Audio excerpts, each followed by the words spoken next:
L'un des spécialistes les plus reconnus est le professeur Cheikh Anta Diop du Sénégal. Contemporain des Égyptiens et même des philosophes du 19e siècle. Voici, dans le tombeau de Ramsès III, au XIIe siècle avant Jésus-Christ, les 4 races connues des Égyptiens représentées sur le même plan. Ici, vous avez l'Égyptien, le type générique de la race.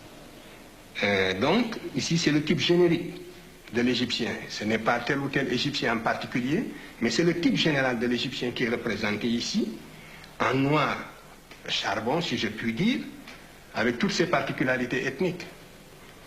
Et sur le même tableau, vous avez le type indo-européen représenté également, avec toutes ses différences par rapport au type égyptien, du point de vue de la couleur de la peau et du point de vue du vêtement. Et ici, vous avez les autres Africains qui habitaient à l'époque l'intérieur du continent représentés de la même façon que les Égyptiens. Ce tableau, cependant, est une rare exception.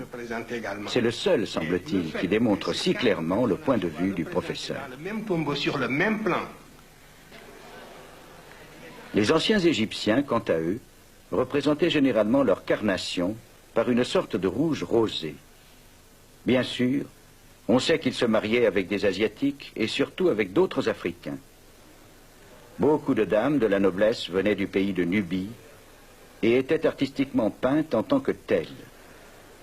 Ce tableau vient de la tombe d'Emaka, femme noire de toute évidence, dont la servante, juste derrière elle, est tout aussi évidemment blanche. Les enfants royaux étaient donc souvent noirs, eux aussi, comme le roi Sénusret, portant ici la couronne blanche de la Haute-Égypte.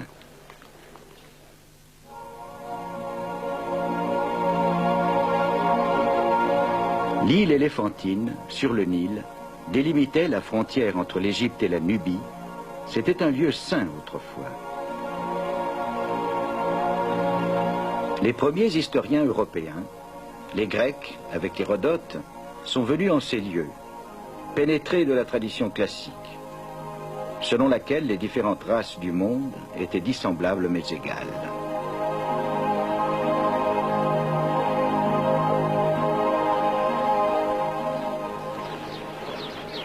Les Grecs connaissaient bien l'Égypte et étaient persuadés que les Égyptiens d'origine étaient des Noirs du Sud venus s'installer sur les rives du Nil. Hérodote, quant à lui, n'est jamais allé plus au sud, arrêté par la première cataracte.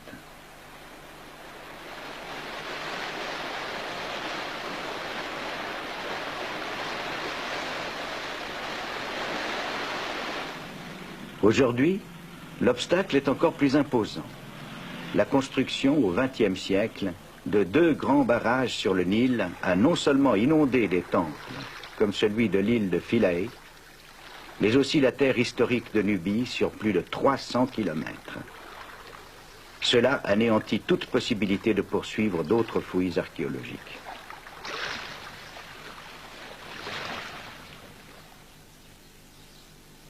Le temple grandiose d'Abou Simbel fut soustrait à temps et avec maestria à la montée des eaux, puis reconstruit à l'abri et à proximité.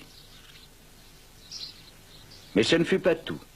In extremis, tandis que le niveau des eaux montait, les archéologues de l'université de Chicago excavèrent de très remarquables témoignages à Custul, de l'autre côté du lac artificiel, sur le plateau où se dresse à présent le temple d'Abou Simbel. Ces témoignages indiquent que c'est ici, en Nubie, que se trouve le plus ancien royaume du Nil, l'ancêtre, en fait, des royaumes d'Égypte plus récents.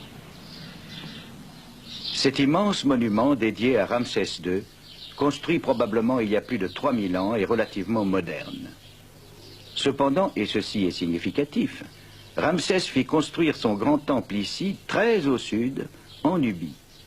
Peut-être parce que sa reine favorite, Néfertari, était nubienne.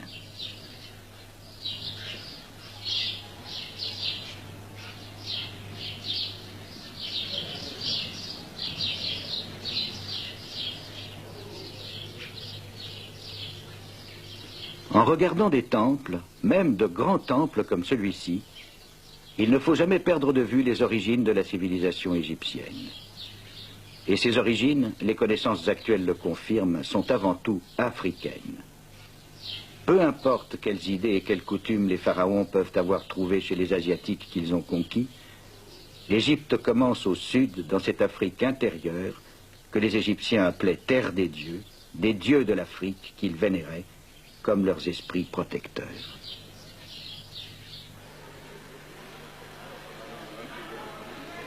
Puis, les conquêtes égyptiennes cessèrent.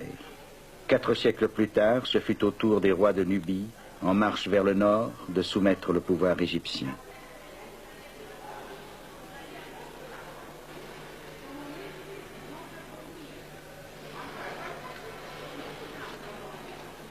Voici le plus célèbre de ces souverains du Sud, Taharqa, empereur du pays de Kouch et de l'Égypte.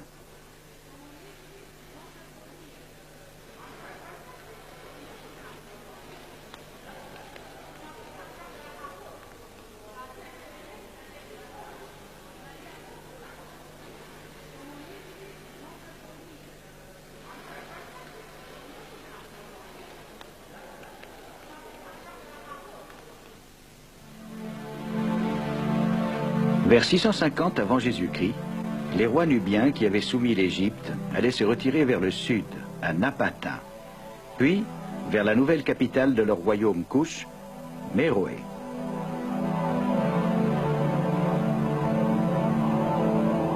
Il faut aller sur leurs traces pour comprendre l'histoire de cette Afrique intérieure qui a exercé une influence si forte et si précoce sur la civilisation égyptienne.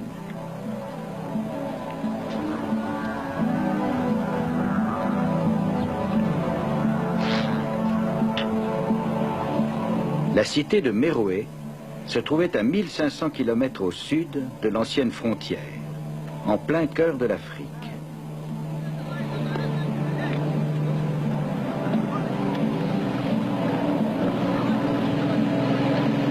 Le voyageur qui parvient jusqu'ici est saisi par un sentiment d'émerveillement et d'admiration. Dans ce désert sans pitié, comme découpé dans la montagne, se dresse l'une des plus surprenantes découvertes de l'histoire de l'Afrique. Les ruines d'une civilisation perdue apparaissent à l'horizon comme naufragées dans les sables du temps.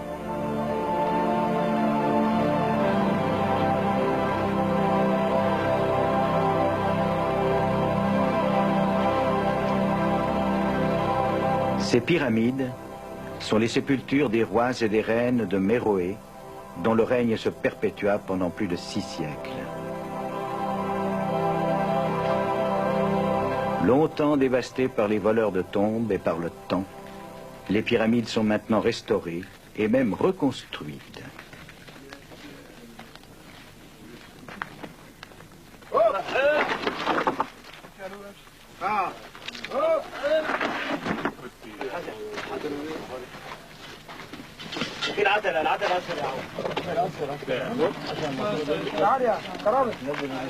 La civilisation méroïtique demeure une énigme.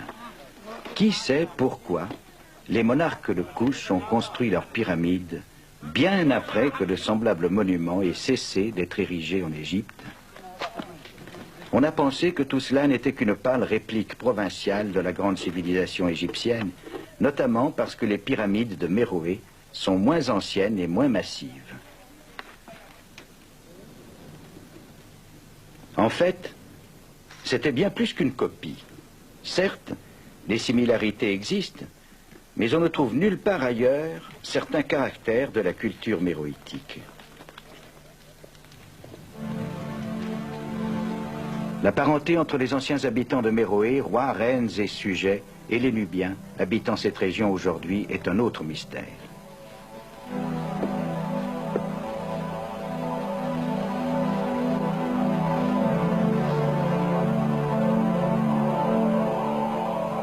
Leur image est gravée dans la pierre. Mais comment était-il vraiment? Le docteur Ali Osman, de l'université de Khartoum, nous répond.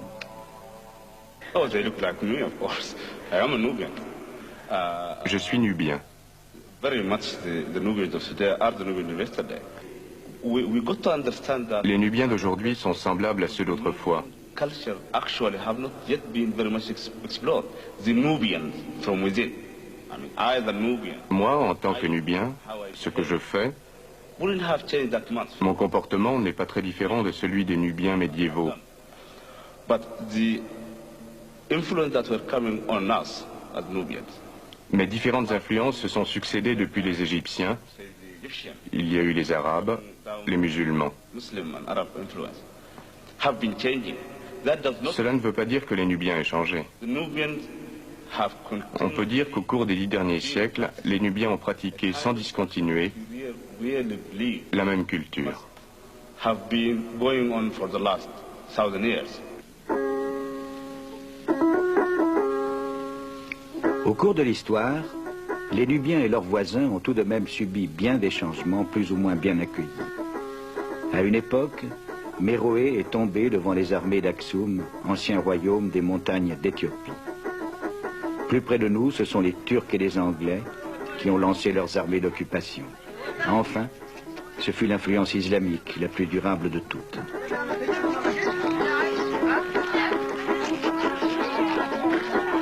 À travers tous ces bouleversements, les Nubiens ont fait mieux que préserver leur identité. Ils ont si bien absorbé les influences étrangères qu'eux aussi eurent un impact culturel profond sur leurs voisins.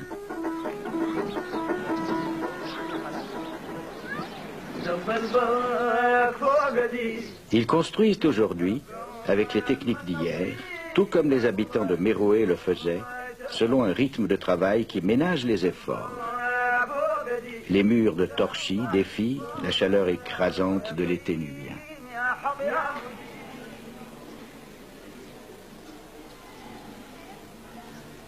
Leurs lits ressemblent à ceux de leurs lointains ancêtres, comme celui conservé au musée de Khartoum, avec un modèle de repose-tête toujours identique depuis 5000 ans d'un bout à l'autre de l'Afrique.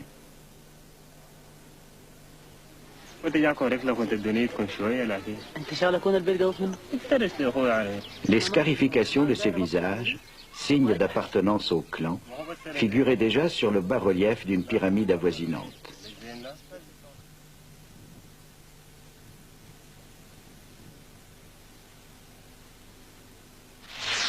Ici, cachée dans le sable, une stèle de pierre gravée. C'est un alphabet inventé pour la langue méroïtique vers le 2e ou 3e siècle avant l'ère chrétienne. 23 signes pour les lettres et un autre pour séparer les mots. Un des plus anciens alphabets et toujours une énigme à ce jour.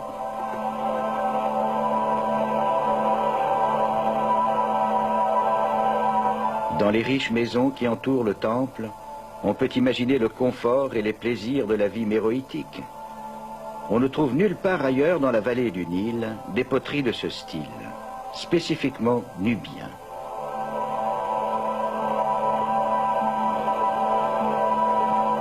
À une demi-journée de voyage de Méroé, en transport moderne, dans le sable et les rochers du désert de Boutana, il y a un autre site dont les monuments en pierre sont dédiés aux dieux de Couche et non aux dieux d'Égypte.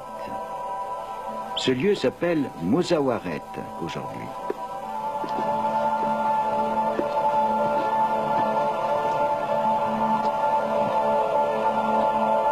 Il y a d'étranges signes dans ces ruines, comme ce vieux lion dans le sable. À quoi ces bâtiments servaient-ils? Qui sait? Les rois de Couche se sont peut-être promenés parmi ces colonnades? Pour ce bâtiment exceptionnel, les historiens ont proposé diverses explications. Il est généralement admis qu'il était destiné à la domestication et au dressage des grands éléphants d'Afrique. Ces larges rampes de pierre auraient bien pu servir en effet à conduire les pachydermes à leur travail. Près de ce grand enclos, les bas-reliefs du temple concordent avec cette explication. Manifestement, cet éléphant de combat pousse des prisonniers devant lui.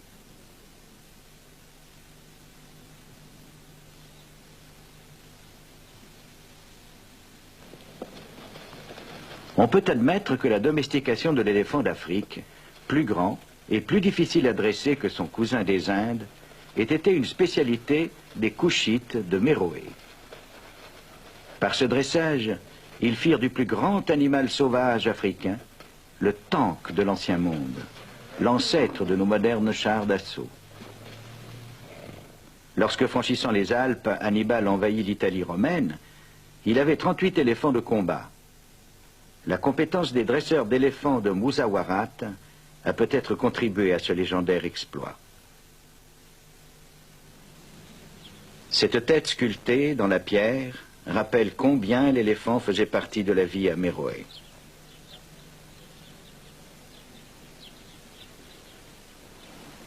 Les murs de ce temple évoquent de façon frappante le temps où les animaux domestiques paissaient dans de verdoyants pâturages. Tout cela a disparu. Méroé s'est évanoui, envahi par le désert. De nos jours, il n'y a plus que les nomades pour survivre aussi loin des rives du Nil.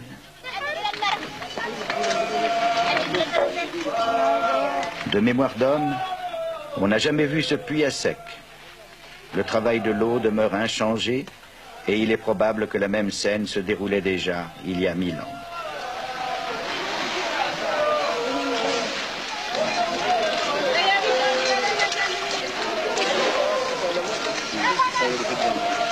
Fier et autonome, ce peuple vit à l'écart du monde moderne. Aussi, est-il rare de voir un seul objet de production de masse ou quoi que ce soit en plastique chez eux.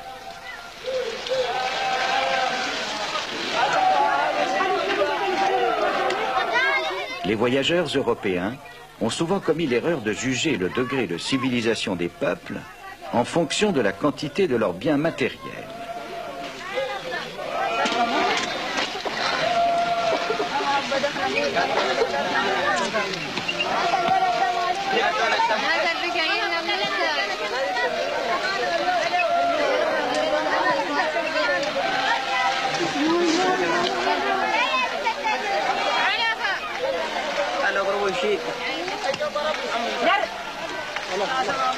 Ces traditions nomades remontent à la nuit des temps.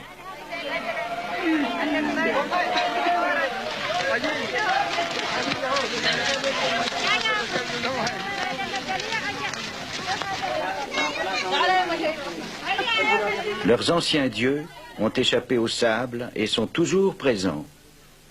À Naka, l'interpénétration des influences locales et extérieures est encore plus remarquable. Netekamani, roi victorieux, est gravé dans le plus pur style égyptien.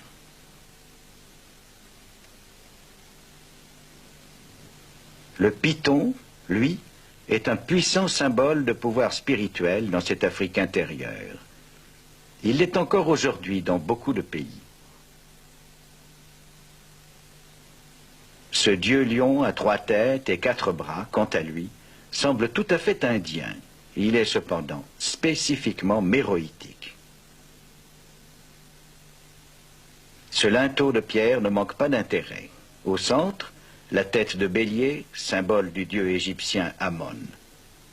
Et de chaque côté, Subumekar et Aruns Moufens, dieux adorés des seuls habitants de Méroé. Étrange aussi cette statue de pierre trouvée dans le palais royal de Méroé, que rien ne rattache au monde égyptien. Le royaume de Kouch s'est effondré au IVe siècle après Jésus-Christ. Ce n'est que récemment que l'on a pu prouver que ses habitants ont émigré par la plaine de Kordofan vers les monts Nouba.